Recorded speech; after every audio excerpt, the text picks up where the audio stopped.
Okay, and welcome to this prominent Alberta landmark called the Big Rock, or Okotok in Black.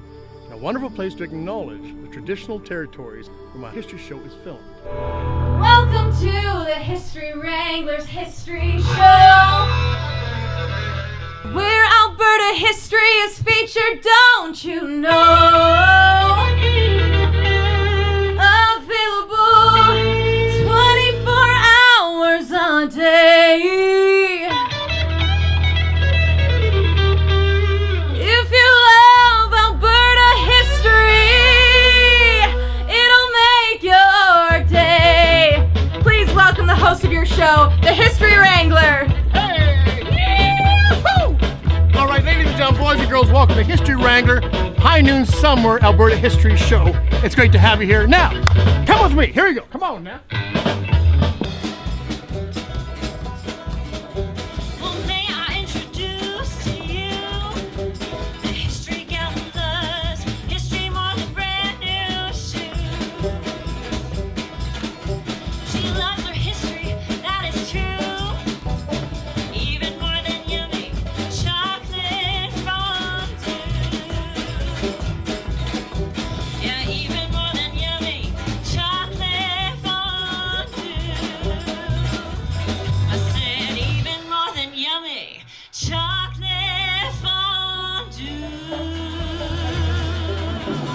Take it away, History Gal. I'm the History Gal from Calgary, and I love Alberta history and the fascinating people who call Alberta home. Now, on today's episode, I would like to tell you all about Adelaide Belcourt. Adelaide was one of the first settlers in Calgary. She was a Métis woman born in August of 1851 at Lac St. Anne in northern Alberta.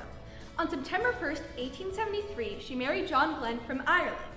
The two loaded up their mule and moved south to a ranch close to Midnapore, south of Calgary, to become one of the earliest settlers. Adelaide helped raise 6 children, tended livestock, and provided room and board for travelers. She was also a midwife who helped deliver babies and over the years became known as the grandmother of Midnapore. She even assisted Belle Lockheed, the Métis wife of Sir James Lockheed, with the delivery of at least one of her many children. Thanks for watching. Have yourself a blue sky day. Now let me introduce to you about Lady Woman. Well, there's nothing that this woman can't do. Her name is Nikki Middleton.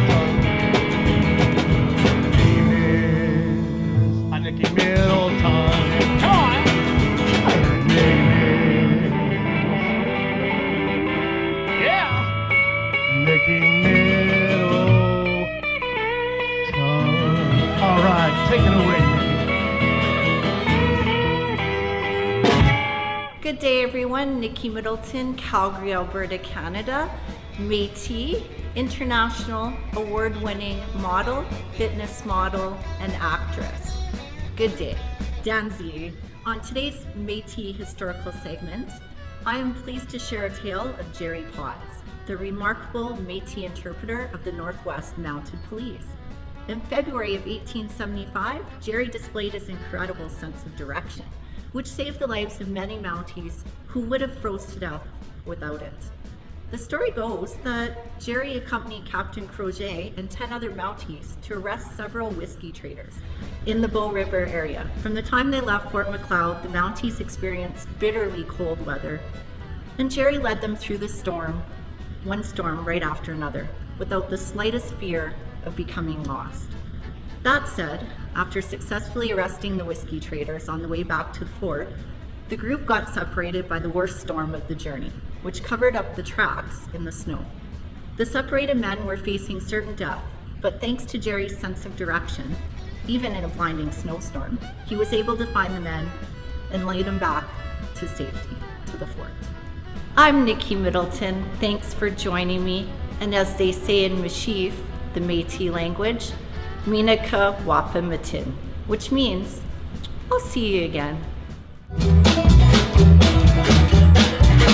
Well, there's a steam train coming, or maybe a vintage plane, maybe a Model T car, driving down the lane. Well, it's now time to share Alberta history, that rides the tracks or flies up high or has 4 wheels indeed. That's transportation.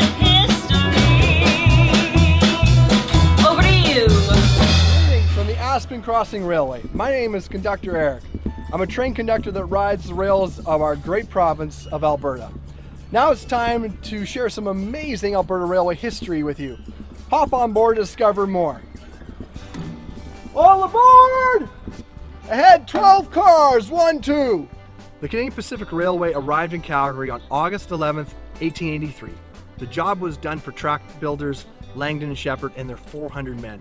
Many would be hired by the North American Construction Company to continue building the line westward. But first they had to have a big party and celebration in Calgary, complete with foot and horse races.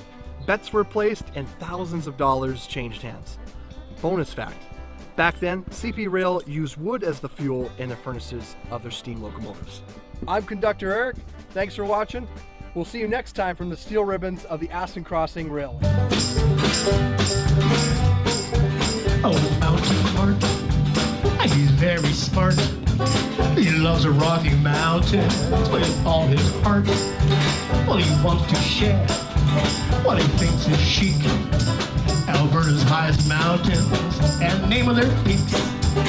Alberta's highest mountains and name of their peaks. Alberta's highest mountains and names of their peaks. All right, take it away, Mountain Mark. Yeah. Hello, I'm Mountain Mark, coming from the base of Mount Kidd in Kananaskis Park. Now, I love sharing my mountain peak history, and without further ado, it's time to start. One of my favorite Alberta mountain peaks is Coronation Mountain, which stands 3,170 meters or 10,401 feet high. It was named on August 9th, 1901, which is the exact date of the coronation of King Edward and Queen Alexandra. Finally, the first non-Indigenous ascent was in 1917 by members of the Interprovincial Boundary Commission. Until next time, I'm Mountain Mark from Mount Kidd in Kananaskis Park. Ladies and gentlemen, round of applause for International Horse Polo Player Anne-Marie Hey! Check out this trophy. It's over 100 years old, ladies and gentlemen. Thank you very much. Anne, here is your question. You can face your team members. Here we go. Okay. What polo club in Alberta is the oldest polo club in North America, and when did it start? Answer 1, the High River Polo Club that started in 1880. 2, the Calgary Polo Club that started in 1890. 3, the Pincher Creek Polo Club that started in 1870. And 4, the Fort Macleod Polo Club. Brandy, let's start that countdown. You ready? Come on now. 5, 4, 3, 2, 1. What's your answer?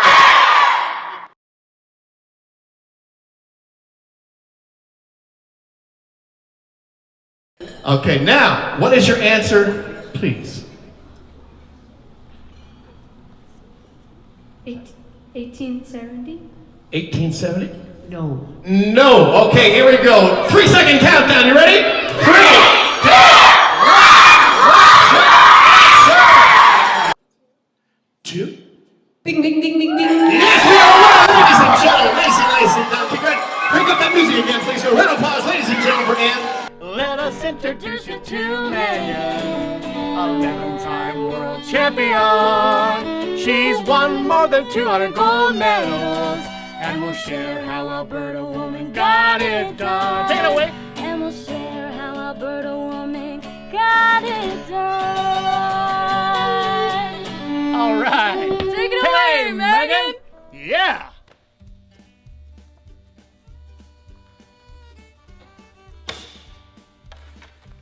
Thanks for the introduction. In this segment, I would like to share the accomplishments of the one and only trap shooting sensation, Susan Natress. Susan Natress's international trap shooting career began with a 1971 silver medal in the Women's World Finals. While winning the 1974 World Championships, she set a new world record with 143 of a possible 150 points. In 1977, she created a new record of 192 out of 200, only to break it again in 1978 with 195 out of 200. She won her 5th gold medal at the World Championships in 1979 and was the first woman to compete in a trap shooting event at an Olympic Games in Montreal in 1976. I'm Megan Cotterill, and remember to never give up, as there is nothing better than the comeback. Have a golden blue sky day. Well, let me introduce you to Karis and Eclipse. They love jumping through the air. What a sport show jumping is. Now they're going to share some history with you from the world famous Spruce Meadows Sports Finest venue. The sports finest venue. The sports finest venue. Take it away, Karis. Thanks for the introduction, Victoria, and welcome to my historic segments on the world-famous Spruce Meadows. In this segment, I would like to feature the one and only Ian Miller and his majestic horse, Big Ben. Firstly, Ian holds the record for most Olympic appearances by any athlete in any sport. He broke the record when he took part in the Olympic Games in London 2012. Next, Ian is a 12th-time winner of the Canadian Show Jumping Championships with his legendary show jumping horse, Big Ben, and he won more than 40 Grand Prix titles and the Show Jumping World Cup 2 years in a row, 1988 and 1999. Ian has also won 9 Pan-Canadian medals, including gold, and he won silver medal at the 2008 Beijing Olympics. Until next time, I'm Karis, who loves my horse more than all the chocolate in Let me Paris. tell you about the 3 famous ranchers known as the Distinguished 3. Well, they all lived at one time at the Bow Valley Ranch, right here, starting way back in 1873. On today's episode, I'd like to talk about the one and only John Glenn, the first distinguished rancher from the historic Bow Valley Ranch. Now, John was born in Ireland, and after marrying his wonderful maiden wife, Adelaide Belcourt, in northern Alberta, the couple loaded up their mule and came south and settled here where the Fish Creek flows into the Bow River. And they became the first permanent European settlers in the area on land that was occupied by the Blackfoot people for thousands of years. Next, the long list of John's activities included building a stone fireplace at Fort Calgary in 1875 for the Mounties and growing hay for their horses. He also bought one of the first lots in downtown Calgary and then built Calgary's largest livery stables on it. And he also built the very first irrigation project in all of Alberta. Now, John's wife Adelaide was a remarkable woman as well, who helped John raise 6 kids, tended livestock, provide room and board for travelers, and as a midwife helped deliver so many babies that she's known as the grandmother of Midnapore. See you next time from the historic Bow Valley Ranch. Have a great day. Now Courtney is a 5th generation cowgirl. Her family ranches near Pincher Creek. Well, she's traveled around the world as a stampede princess and loves horses and the Calgary Stampede. And loves horses and the Calgary Stampede. Take it away, Courtney. Howdy! The theme of this Calgary Stampede historical segment is the very first Calgary Stampede Parade.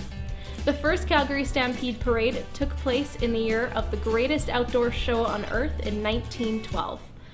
And in those days, the city of Calgary had a population of 60,000 people, but more than 75,000 people lined the streets on September 2nd to watch the parade that was billed as the grandest pageant in all of history.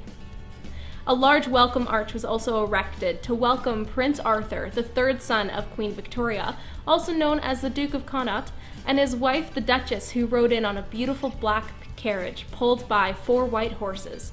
Apart from British royalty, the parade featured almost 2,000 Indigenous people dressed in full ceremonial dress.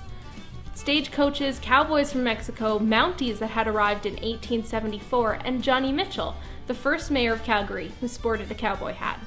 Yahoo for the history of the Calgary Stampede. Howdy, I'm the History Wrangler, and thank you ever so much for watching the show today. On a side note, I'm actually coming from Little Chicago, a small little town that actually existed. Some of the best schools in Alberta, I understand, is located just south of Black Diamond and no longer exists. So again, History Wrangler, thank you ever so much for watching the show. We'll see you next time. I'm looking for a pump jack. Have you guys seen a pump jack? Oh yeah, I think I see a pump jack.